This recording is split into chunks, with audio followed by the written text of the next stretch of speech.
person over for donation plus dearly. Hey everyone.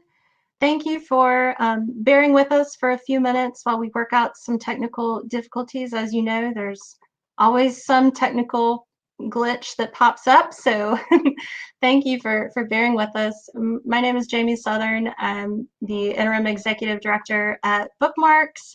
And if you're unfamiliar with Bookmarks, we are a literary arts nonprofit and independent bookstore based in Winston-Salem, North Carolina. And Bookmarks, at Bookmarks, our mission is to connect people in our community with books that challenge, educate, and entertain. And we are thrilled to have with us this evening Margaret Atwood and Madeline Miller in conversation. I just want to mention a few things very quickly before I turn it over to them. First, I'd like to say thank you to all of you for coming tonight, for supporting Bookmarks and supporting virtual events this year. Things have been a little bit challenging this year, and we are so grateful for your support and the support of all of our community partners. Wake Forest University has been a long-time supporter of Bookmarks and of our festival every year, and we are so grateful for their sponsorship of tonight's event. If you happen to have any technical difficulties or if you have to exit the event early, don't worry. We are recording the event, so you can watch the replay at any time. So just want to mention that so that you don't worry about that. If you have any questions tonight, it looks like we've already put some down in the Ask a Question box at the bottom of the screen. Feel free to type your questions in there for Margaret and Madeline. I'm going to be sending those over to Madeline, and she can filter those into the conversation. So please send those questions in, and we'll get them into the conversation. I'm going to introduce Madeline and Margaret now. Thank you again for coming and for supporting Bookmarks. We really appreciate everything that our community has done for us this year to stick by us. Madeline Miller grew up in Philadelphia, has a bachelor's degree and master's degrees in Latin and ancient Greek. She's way smarter than me. She's also studied at Yale School of Drama, specializing in adapting classical tales for a modern audience that we can definitely see evidence of in her two books, Song of Achilles and Circe. Both have been highly praised, won several awards, and have been New York Times bestsellers. They've been favorites of Bookmarks staff and Bookmarks book clubs for sure the last few years. So we are so grateful to have Madeline be in conversation tonight. Margaret Atwood, whose work has been published in more than 45 countries, is the author of more than 50 books of fiction, poetry, essays, and graphic novels. In addition to The Handmaid's Tale, which of course is now adapted into a TV series, her novels, The Blind Assassin and The Testaments, were both winners of the Booker Prize. She's also the writer of the Mad Adam trilogy and Hagseed, which are two of my personal favorites of hers, the trilogy. And she's the recipient of numerous awards as well, including the Franz Kafka International Literary Prize, the Penn Center USA Lifetime Achievement Award, and the Los Angeles Times Innovators Award.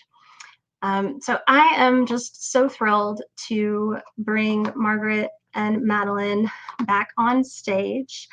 Please welcome them from your homes, and I'm going to turn it over to these ladies. Hello. Hi, Madeline.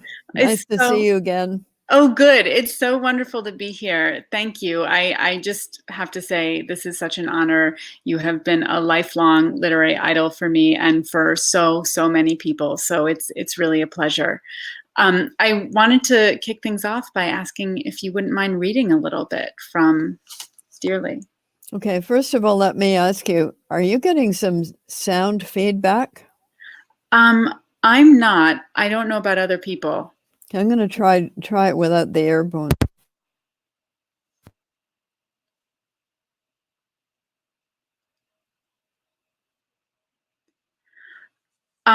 Looks like turn your microphone on. I think it went off when you took your headphones out.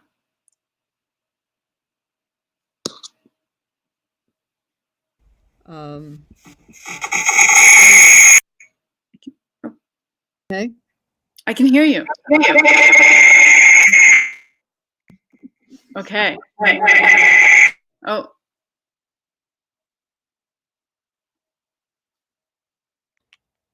Okay. Try it with just one ear. Okay. Possibly be a bit better.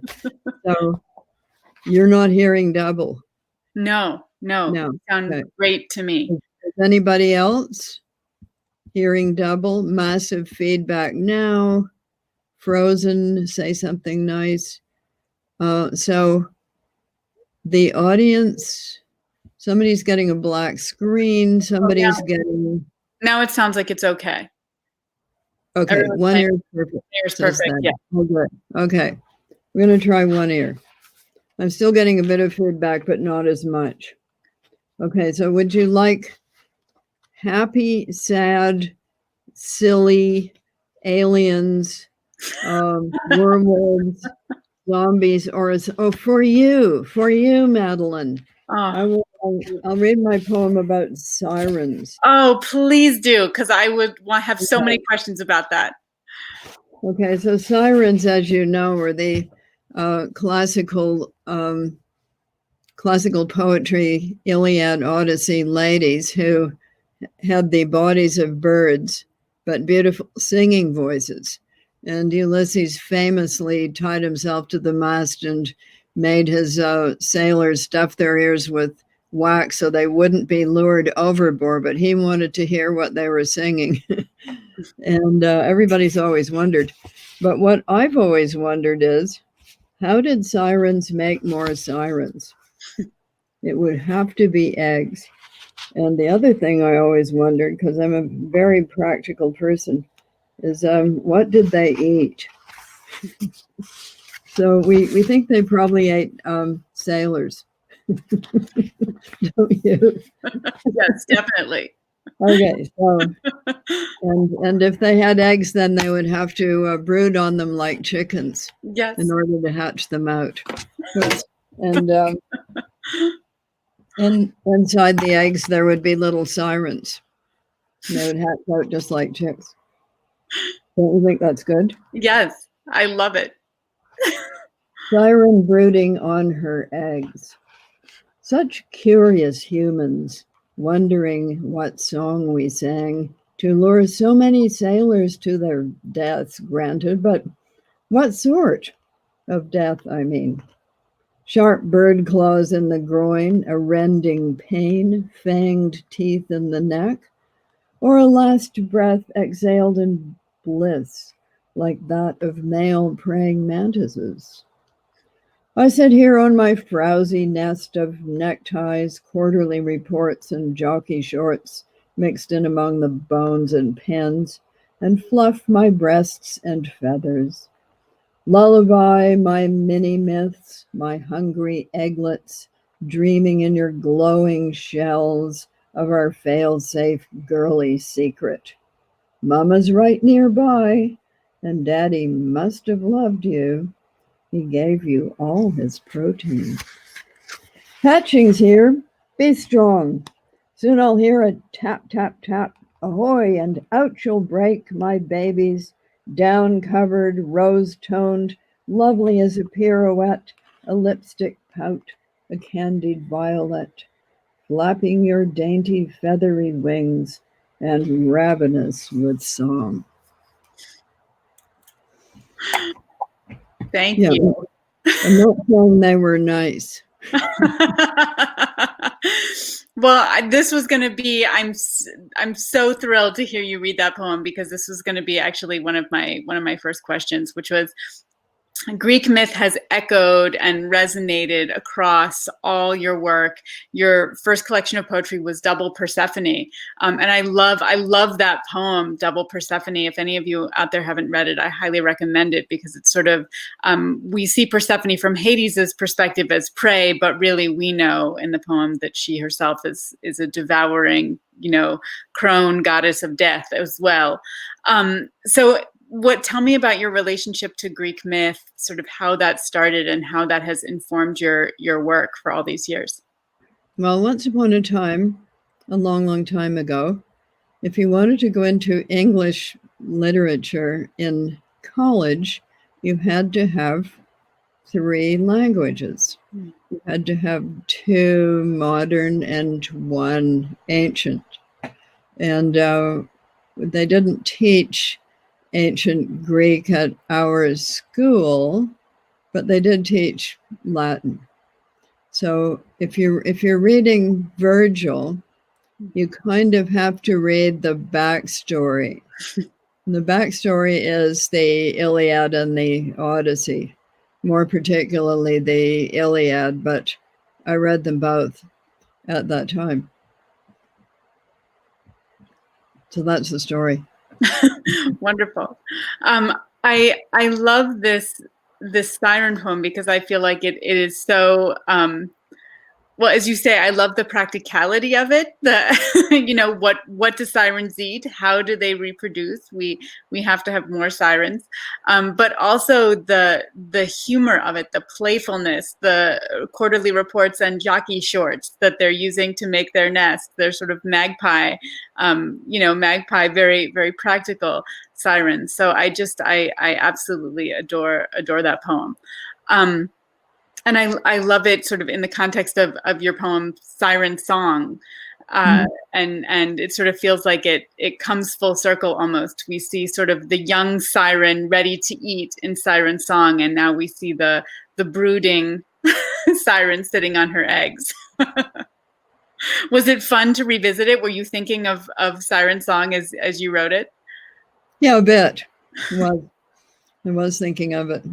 So I was thinking, like, what happens next?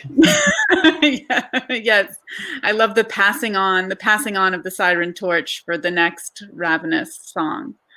Well, it also implies that we've got sirens still with us, because the accoutrements are modern. Yes, exactly. They are. I feel like they are. They're out there. I wanted to. There are so many poems in this collection that I am completely in love with, but I wanted to talk a little bit about the zombie poem, because one of the things that you do amazingly, as in the siren poem, is sort of bringing in the modern world, bringing in science fiction, fantasy, myth, all informing your poetry. So the zombie poem is sort of about how poetry is like a zombie, and I don't want to ruin it for everyone, because you should all read it immediately. But tell me about zombie poetry in your life. Well, there's just one poem in which it took off from a remark made by Rilke, which was, "Poetry is the past that breaks out in our hearts." So I'm old enough to have seen the first Night of the Living Dead when it launched. And it was that was the moment when zombies changed from having been what they were before to what they then became. So before, they were zombified but still alive human beings. And a Night of the Living Dead, they came up out of graves. And there's theories about zombies versus werewolves versus vampires. Academia's in there, and so are zombie theorists. So vampires have to do with times when people are quite affluent. Vampires are rich, they've amassed a lot of loot over the years, the many years. So they've got castles, they've got outfits. They are quite chatty. They write, they have interviews. Mhm. They write autobiographical materials. Zombies are not like that at all. And they're also very slow. So vampires are very fast. Zombies have to work in crowds because one zombie is not much of a threat, really. It's when they pile up, So I was thinking of that moment when they come up in Night of the Living Dead, first installment, and sort of lumber towards you and are quite inarticulate to begin with. So what part of your inarticulate, rather slow, earth-covered past is going to come up behind you and result in a poem like that? It's been chasing you all this while. Yeah, that's really interesting. I never thought about that. Vampires I see that they're very rich. They kind of resonate in the same way Greek gods do. They live forever. They have a lot of stuff and a lot of power. They're very fast. So what do zombies resonate with? Are they? What do they mean? Yeah. Well, we've had a lot of. They are like Greek gods. What do they mean? So what does it mean that? So we can narrow the Greek gods down a bit to what, according to their functions. So Mercury, Hermes, for instance, is the god of, get this, lies, jokes, thieves, crossroads, travel, commerce, messages, and commerce with the dead. Yeah. Also, opener of doors and concealer of secrets, which is where we get hermetic. So that's a lot of stuff to be the god of, and you have to think about it quite a lot to see what the connection amongst all those things is. So zombies, similarly, they have a lot of possible meanings attached to them. So some people have said street people. Some have said people on drugs. So what is it that threatens people if they come in a crowd, though not individually powerful? So some of the thinking goes that way. Some of the thinking is a lot like the Martians of the 50s. So something's going to come in and take over society. So my friend Naomi Alderman has devised an exercise program called Zombies Run. It's to make exercise more interesting because it's quite boring. So you're running along and you've downloaded this thing, you're listening to it, and it's telling you a story in which most of the world has been taken over by zombies, but there's a couple of holdouts of human beings, and you were runner number 5, and you're out collecting the water bottles, the Band-Aids, the bananas, things that your humans might want. And you're running along, and then your dispatcher says, it's all clear, go ahead, pick up the water bottle. And you run along, and then the dispatcher says, I've made a terrible mistake. There's zombies all around you. Run! And then you have to run just fast enough to escape the zombies, thereby varying your exercise routine. And I think they're in the 7th season or so. So you subscribe to it. And you can also get merch that says runner number 5 and things like that. Wow, that would be very effective. I really like that, and I need some good exercise these days since the gyms are closed. Well, it's sort of like COVID. Run. Yes. They've all got COVID. I had mentioned to you before this started that I have a 6-year-old. So she's learning how to ride a bike. So I've been getting my exercise by frantically racing after her as she heads towards an intersection at full speed, which is kind of the same terror as zombies in a way. I feel like it's that same, immediate life or death. But that's, I'm really interested in what you said about zombies, that sort of vampires are rich people. It almost seems like zombies are sort of a fear of populism almost. Zombies are not rich. Yeah, that they're, yeah, exactly. So they basically don't think much, and unless you're dealing with a version that felt they really had to update them and make them faster and more vocal, because it's kind of right. It's kind of so. But the original zombies did not talk; they didn't say anything, and they lumbered. They weren't very fast. But people are always rewriting these things. You'll notice that vampires that used to be quite smelly and unattractive got a very sparkly, twinkly version in Twilight. Yes. So you had sort of sexy good vampires, and then you had sexy bad vampires. You had werewolves of both genders, equality now. Yes. And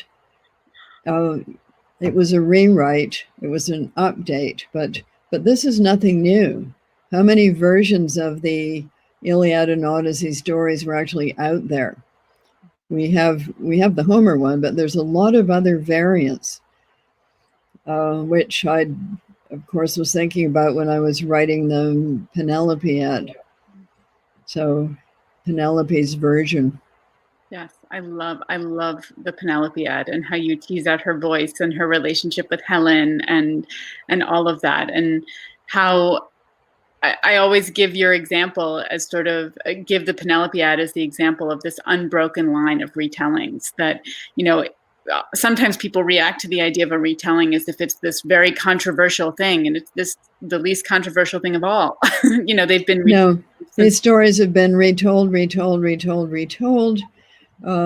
Shakespeare, notably, Chaucer. There's lots of versions in many different languages in which people are writing poems in the voices of these people, and what Cressida was saying when she got old. There's a lot of different variations. But that just shows that a myth has life. Yes, I agree. And one of the things I love about this collection is how seamlessly you bring in sort of the idea. I think you mentioned memes, you mentioned the idea of canceled. And I wanted to ask you how much you are consciously aware of bringing, I think some writers kind of have their style and their diction and their vocabulary, and they kind of stop there. And you have never been like that. Not only has your language evolved and changed for every different project, but you've invented your own. Chicky Knobs is one of my favorite of your inventions. And is that something that you consciously do, or is that just your intuitive genius of language? Well, you want people to speak in a way that is at least believable for who they are, like that. So people used to divide writers into Shakespeare and Milton writers. So Shakespeare took many voices, and you would be hard put to discover which one is Shakespeare's, although we kind of like to think it's got something to do with Prospero, but that's us. He doesn't say that. Whereas Milton always sounds like Milton. Yes. That is true. And that's one of the things I love about Shakespeare, because I have a directing background, is how so many different characters have their own voices that are really quite different from other characters. I mean, the language of Caliban is so extraordinary and exciting. And, the language of Shylock, of Hotspur, they burst off the page and they're totally their own. Well, we try. So I also wanted to ask you about, I wrote notes because I knew I was going to get totally starstruck and not be able to remember what all the things I wanted to ask you. But I wanted to talk a little bit about humanizing, because I was thinking, one of the things that I think this poetry collection, and you always do in your work, is the ability to really interrogate people's humanity and bring them to life and sort of see through, the outside shell into the inner life. But at the same time, you have that wonderful moment in Handmaid's Tale where Offred is remembering watching a movie about the mistress of a Nazi. And she says something like how easy it is to invent humanity for anyone at all, because the mistress sort of thought the Nazi was okay. He wasn't a monster to me, she says, or he wasn't a monster. And sort of that line that as writers we are constantly walking, because there are some people who, as we've seen in the last few years, don't actually have a lot of humanity. And how can we make sure they have humanity? It's just not the part of it that we might wish to acknowledge as ours. Well, yes, exactly. Yes. It's not always a good story, humanity. Yes. It just hasn't, it's had its less praiseworthy moments, and quite a few of them.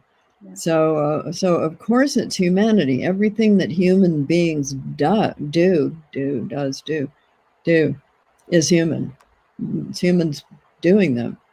And the novel as a form is always about humans, even if it purports to be about rabbits or hobbits. It's all humans, because once you start telling a story in a language, so let me find something for you. Yes. Hello. I'm Susie the Snail, and I'm just waving to you from here in Toronto, and I'm waving to Winston-Salem, with which I have quite a deep connection. You didn't know that, did you? But I, Susie, am here to tell you that Margaret visited Winston-Salem in 1962. Did you know that? No. Anyway, Susie is saying hello to you, Madeline. Would you like to say hello to Susie back? Hello, Susie. See what I mean? It's horrible. You can actually make anything into a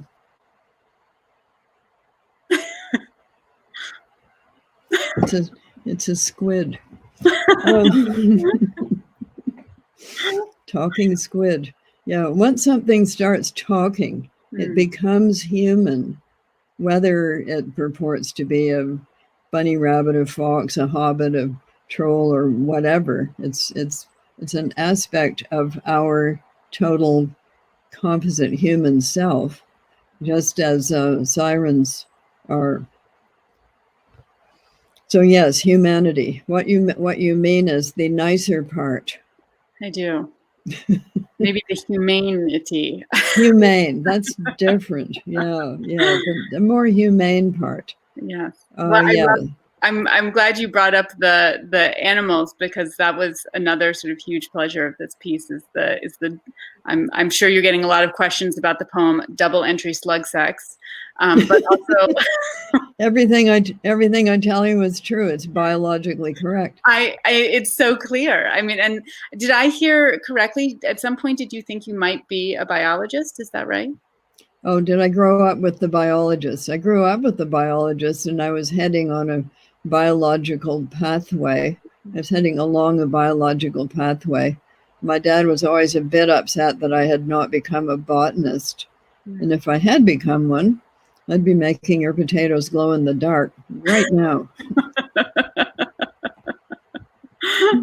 Well, I love that that sense of biology, the cicadas, the poem about the cicadas, which is, again, incredibly playful, metaphorical about humanity, but also deeply rooted in the biology. And I think that, I think the way you work with that, it seems so tied with the environmental poems as well, that I think are really powerful in that section, the Plasticine poems.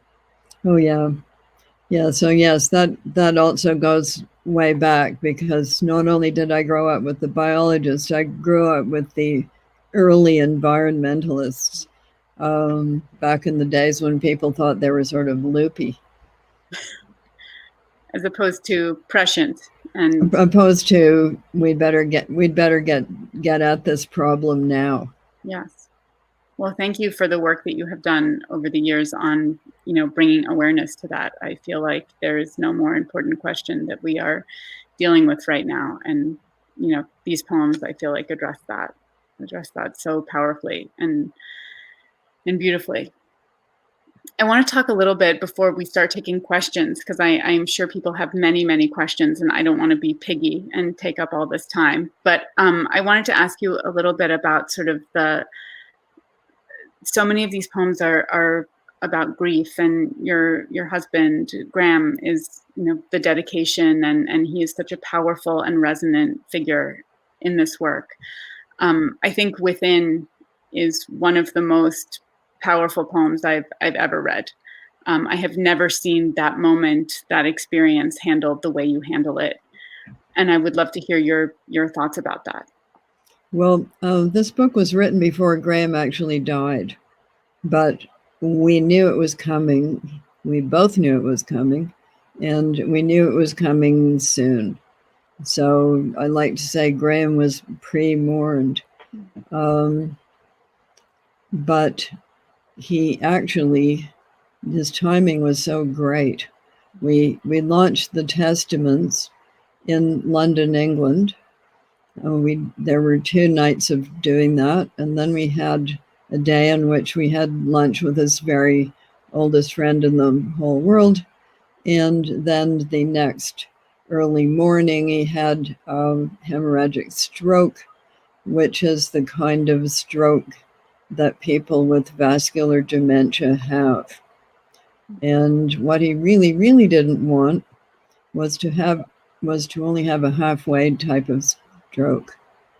So he knew he was having it. We had a night person, and the night person said that he sat down and thought for a minute, about 2 a.m., and then said, "I'm going back to bed." And I know what he was thinking. He was thinking, this is it, and I'm going all the way with this. So he was, by 5 in the morning, he couldn't talk. He couldn't move parts of his body. And he was quite resistant to going to the hospital because he did not wish to be hooked up to a machine. But I wouldn't have done that. I'd taken the oath. I'd been made to take the oath that I would not do that. So once we got there and he realized I was not going to do that, and I couldn't have anyway because I saw the pictures, then he was much more relaxed. The kids came over. He gave them a squeeze of the hand, and then he drifted off. So great for him. It's exactly what he wanted to do. But as he said beforehand, it'll be fine for me, but it won't be fine for the rest of you. So that's what happens. And lucky us. There's way worse ways of exiting this life. Much more painful ways, much more prolonged ways, and much more harrowing for other people. So that's where that came from. This was a foreseen event, not just by me, all of us. Thank you for sharing that with us and for making such incredible, and I think. Well, we were lucky because he got his diagnosis in 2012, and it was slow. So he had a lot of time to talk to people, talk the kids through it, think about how he wanted things to happen. He pretty hilariously made a will of his own, which is a very funny will. I didn't know that it existed. So I found it, and he had just gone across the street and got one of the neighbors to sign it. But unfortunately, you need to. So we've been having fun with probate. But Yeah. if you're going to do that, folks, get two witnesses. Oh no, I was going to. Oh yes.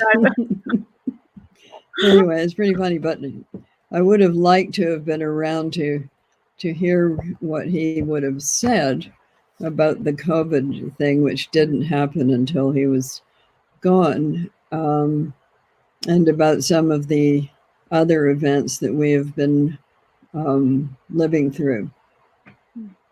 Yes. Yes. Do you have any thoughts about what those would be, or? Pardon? Yes, I hear you. I wanted to turn. I just got, Jamie very kindly sent me some questions that you all have been asking. So thank you so much. I'm going to now be the mouthpiece for questions from the audience. So you're in the oracle position. That's right. So God will take possession of you and speak through your mouth. That's right. I'm the Sybil here.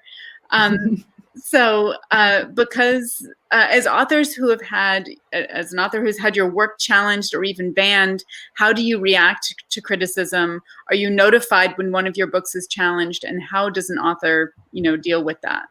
Okay, so real banning censorship is when they collect all the copies and burn them. That's the full deal. So having high school decide that your book may not be suitable for that age group is not the same. And it is, when you see this in operation, it is usually the parents, because there's sex in it or something. I mean, that's why we all in the 50s studied 19th century novels. So there wasn't any sex in them. There was, but it was off the page. I didn't see it, leading to great confusion on my part.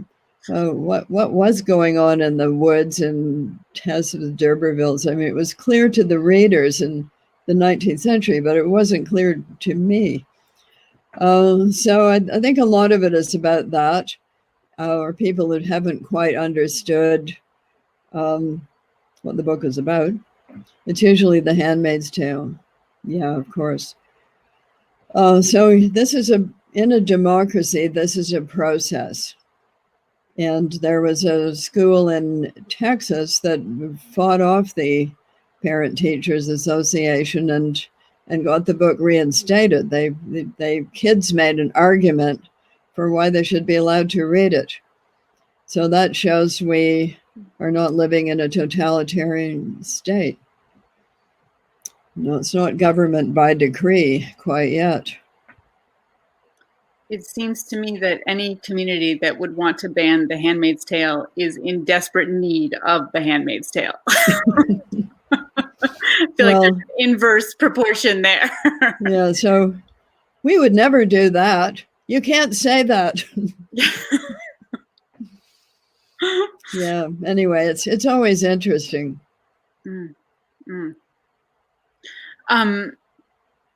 This was a question that I had as well. I feel like your books have been a comfort, a support, a lightning bolt for so many people. Where do you turn? To what writers do you turn for your comfort and for your lightning bolts? Well, now, quite an array, quite a long history. I was a Victorianist once upon a time, so I'm not sure whether it's comfort exactly. Sometimes I go back and read Lord of the Rings because I know how it comes out.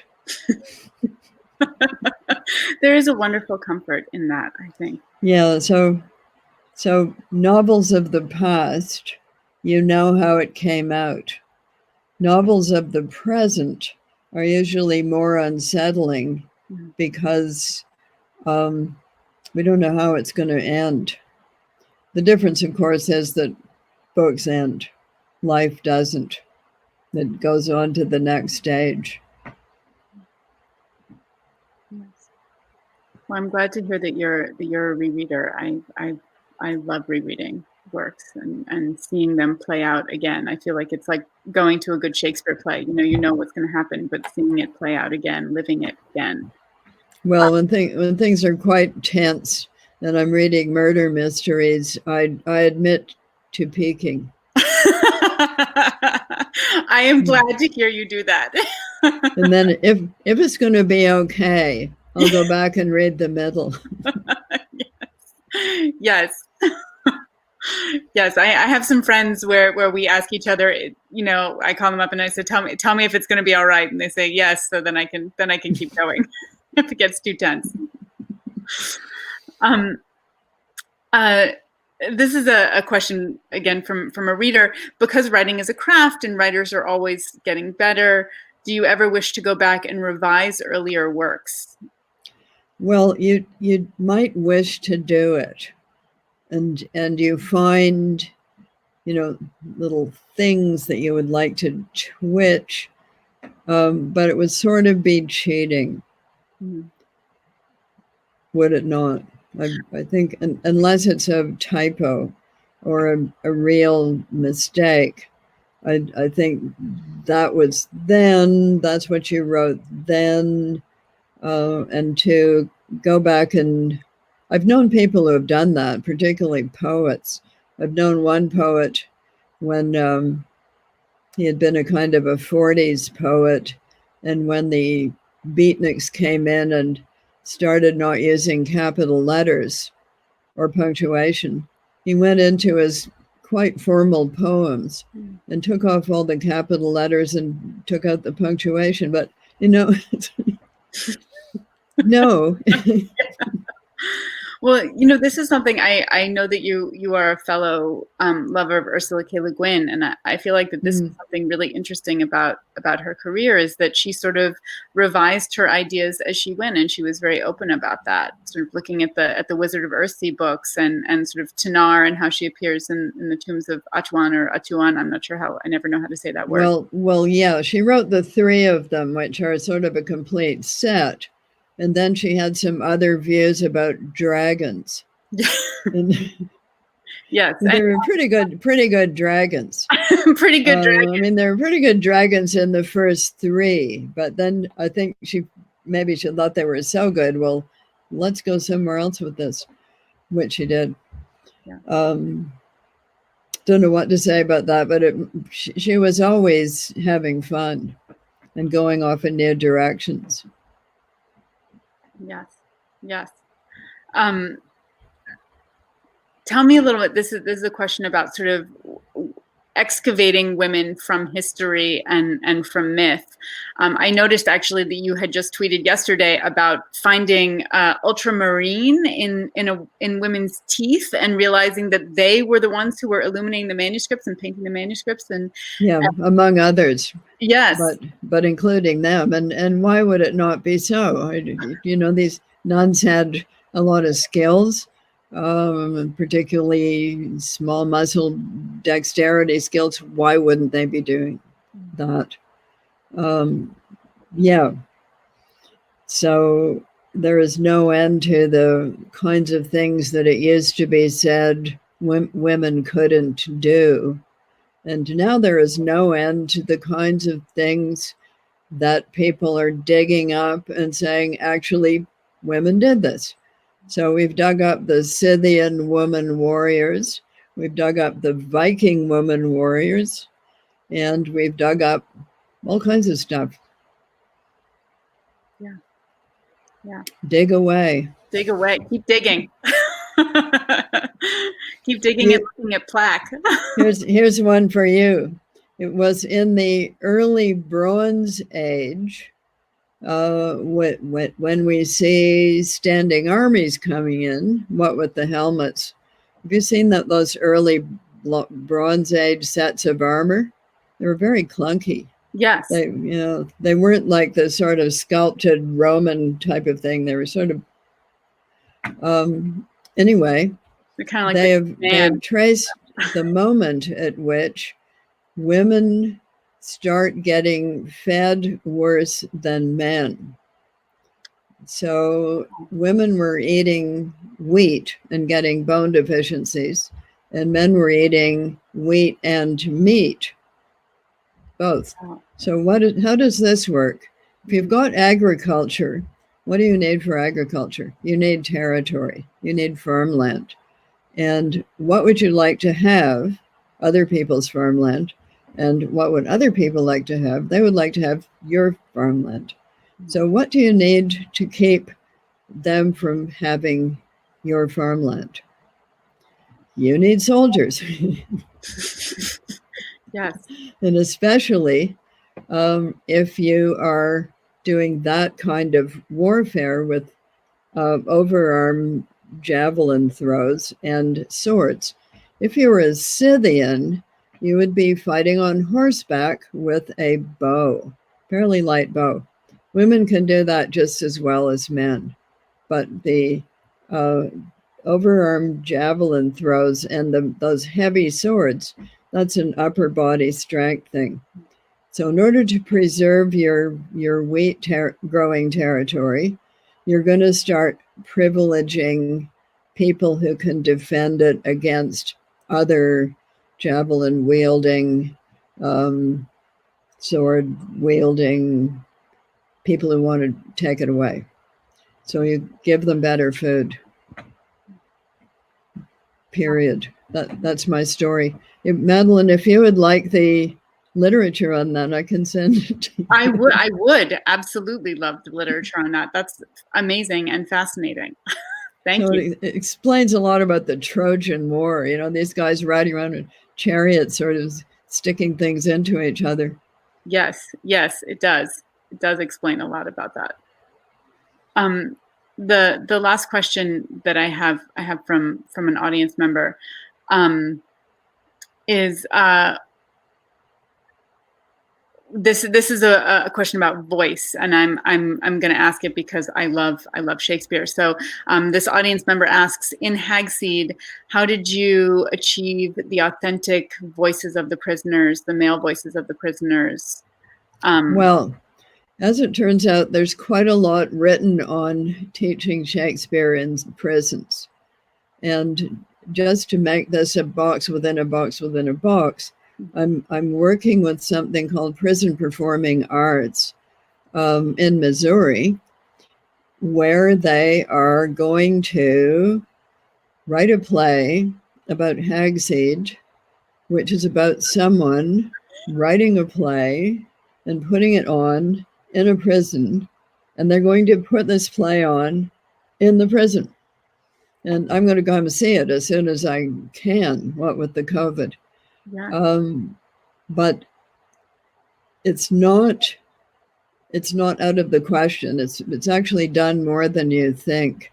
And one of the books I read said that her prisoner pupils, when she was teaching Macbeth, had much more insight into his behavior than 19-year-olds in a college classroom because they'd done that stuff. They understood it. They understood how it would feel. And one of them wrote an essay in which he said, "Is this a dagger that I see before me?" He said, "That's what it's like, except it's a gun." Wow. Anyway, pretty interesting. And like anything else, if you're writing, and you know this, Madeline, put yourself there and then forget that you're you.